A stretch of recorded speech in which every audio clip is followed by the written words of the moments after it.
ஒவ்வொரு மாவட்டத்திலும் தமிழக அரசே இப்படியான இந்த கண்காட்சிகளை நடத்துகிறது.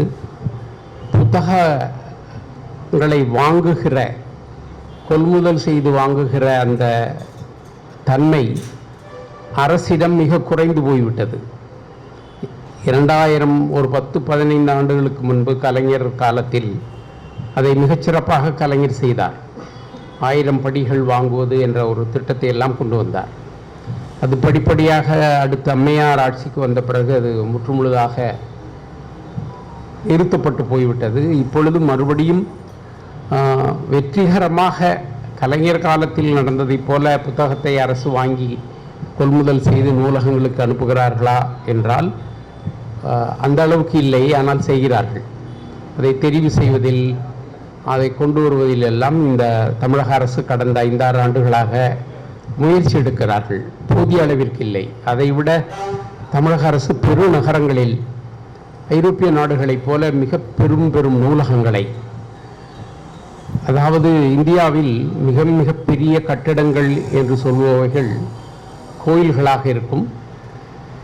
அதுக்கு அடுத்த கட்டத்தில் வந்தது பார்த்திங்கன்னா இந்த வட்டி கடைகளான வங்கிகளும் இன்சூரன்ஸ்களும் இருக்கும்.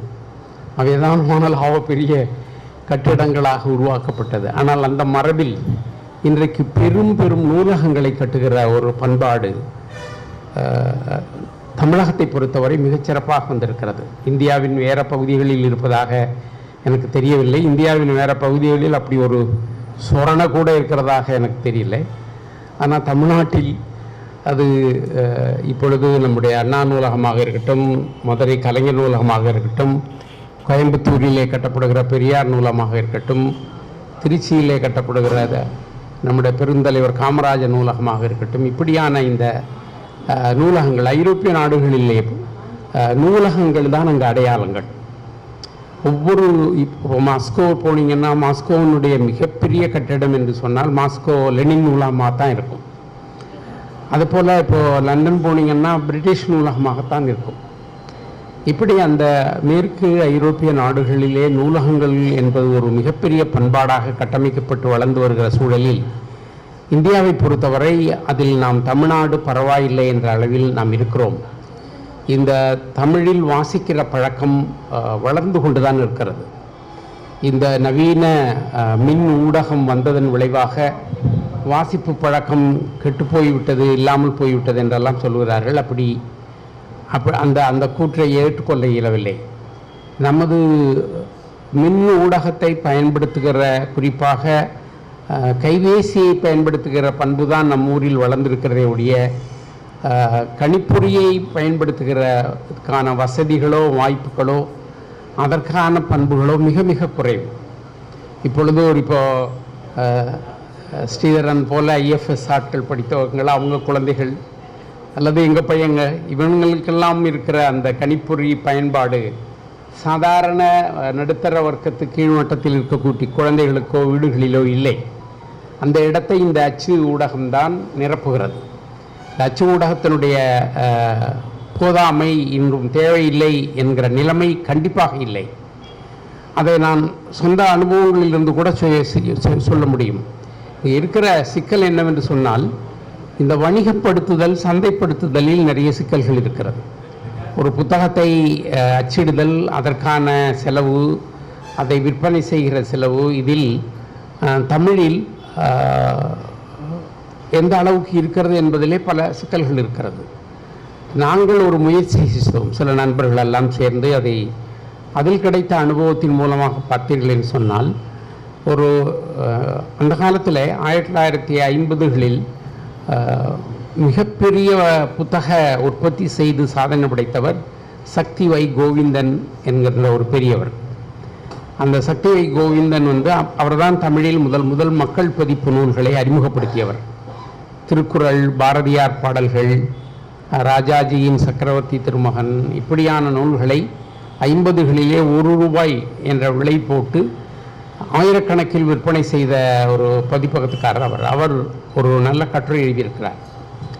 நீங்கள் ஒரு புத்தகத்தை அச்சிட்டு அதற்கு ₹500 விலை போட்டு 5 வருடங்கள் விற்பனை செய்வதை விட அதே புத்தகத்திற்கு நீங்கள் 100 ரூபாய் விலை போட்டு அதை 6 மாதத்திற்குள் விற்பனை செய்தீர்கள் என்று சொன்னால் நீங்கள் 5 வருடம் அந்த 500 ரூபாய்க்கு கிடைக்கிற அந்த லாபம் இந்த 6 மாதத்தில் 100 ரூபாய்க்கு விற்பது கிடைத்துவிடும். எப்படி கிடைக்கும் அப்படிங்கிறதுக்கு ஒரு நிறைய விளக்கம் சொல்கிறாரு. நீங்கள் 5 வருஷம்னு சொன்னால் நீங்கள் அடித்து வச்சுருக்கிற 5000 பிரதிகள் கொஞ்சம் கொஞ்சமாக போயிட்டுருக்கோம், குடோனில் போயிட்டுருக்கோம். ஆனால் இந்த விலைக்கு கொடுத்தீங்கன்னு சொன்னால் 6 மாதத்திலே குடோன் காலி ஆயிரும். உங்களுடைய மணி ரொட்டேஷன் ரொம்ப குயிக் ஆயிரும்.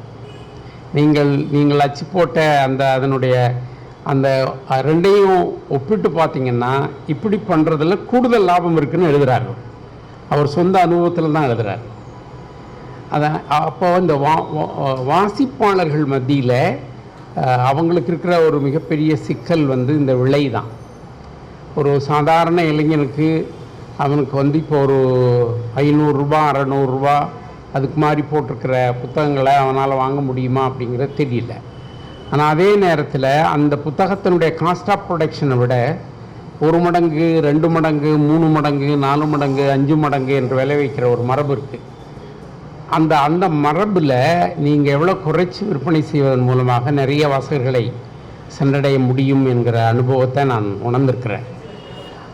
இப்போது நாகராஜன் கூட தமிழ்ச்செல்வனுடைய அந்த சாகித்ய அகாடமி பரிசு பெற்ற அந்த புத்தகத்தை அந்த மாதிரி ஒரு குறைந்த விலையில் அறிவித்து 5000 பிரதிகள் இதுவரை விற்பனை பண்ணியிருக்கிறாங்க. இப்போ ஒரு தமிழில் 5000 பிரதிகள் ஒரே நேரத்தில் விற்பனை பண்ணுறது அப்படிங்கிறதெல்லாம் சாதாரண விஷயம் இல்லை. அதிகபட்சம் போனால் 500, அது 1000. இவங்க இப்போ அச்சு போடுறது பூரா எல்லாருமே 100 200க்குங்கிற ஒரு லெவலில் அந்த டெக்னாலஜிக்கு பிஓடி பிரிண்ட் ஆன் டிமாண்ட்னு போட்டு வச்சுக்கிறாங்க. குடோன் இல்லாதவங்களுக்கு ரொம்ப கஷ்டம். அந்த பிரிண்ட் ஆன் டிமாண்ட்னு போட்டு 50 காப்பி 100 காப்பி எனக்கு தெரிஞ்சு சின்ன குட்டி பதிப்பகத்துங்கள் நிறைய தமிழில் வந்திருக்கு. அவங்க போடுறது பூரா பிஓடி தான். 100 புத்தகம் 200 புத்தகம் 300 புத்தகம். அது ஒரு மிகப்பெரிய புத்தக பரவலாக்கம் இல்லை. அது ஏதோ புத்தகம் செய்கிறோம். ஒரு நேரத்தில் குறைந்தது 5000 புத்தகம்னாலும் விற்கணும். அப்போ விற்கிறதுக்கு நாம் என்ன செய்கிறது, அதுக்கான வழிகள் என்ன அப்படிங்கிறதையெல்லாம் நாம் இந்த மாதிரி புத்தக உற்பத்தியாளர்கள் தீவிரமாக சிந்திக்க வேண்டிய ஒரு கட்டத்தில் நம்ம வந்திருக்கோம் இன்னைக்கு.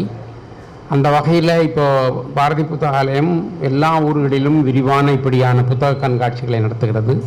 இந்த OMRல நடத்துகிறதும் ரொம்ப சந்தோஷமான விஷயம். இந்த சின்ன குழந்தைகள் நிறைய பேர் இந்த புத்தகங்களை எல்லாம் பார்க்க முடிகிறது. தமிழில் இன்னொரு கடந்த ஒரு 5-6 ஆண்டுகளில் வளர்ந்த ஒரு மிகப்பெரிய வளர்ச்சி குழந்தைகள் புத்தக உற்பத்தி. முன்னாடியெல்லாம் அந்த அளவுக்கு குழந்தைகள் புத்தக உற்பத்தி இருக்காது. இப்போது குறிப்பாக பாரதி பிரசாதத்தில் அதை ஒரு மிகப்பெரிய வேலையாக எடுத்து செய்கிறாங்க. அந்த காலத்தில் சோவியத்திலிருந்து வந்த புத்தகங்கள் பாதிக்கு பாதி குழந்தைகள் புத்தகமாக தான் இருக்கும். ஒரு 100 புத்தகம் சோவியத் புத்தகம்னா 50 புத்தகம் குழந்தைகள் புத்தகம், 50 புத்தகத்தில் 25 புத்தகம் அரசியல் புத்தகம், 25 புத்தகம் லிட்ரேச்சருங்கிற மாதிரி வரும் அங்கேருந்து. இப்போ நிறைய நாகராஜன் குழந்தைகளுக்கான அந்த உற்பத்தியும் அதற்கான தனி கடையையும் அந்த மாதிரி ஒரு பெரிய நல்ல வேலையை அவர் செய்திருக்கிறார். இப்படி பல வகையில் இந்த புத்தக கண்காட்சிகள் நமக்கு ஒரு மிகப்பெரிய கண் திறப்பாக அமைகிறது. அதை இவ்வாறு பல இடங்களில் நடத்தும் பாரதி புத்தகாலயத்திற்கு எனது பாராட்டுக்களையும் வணக்கங்களையும் தெரிவித்துக் கொள்கிறேன். நன்றி, வணக்கம்.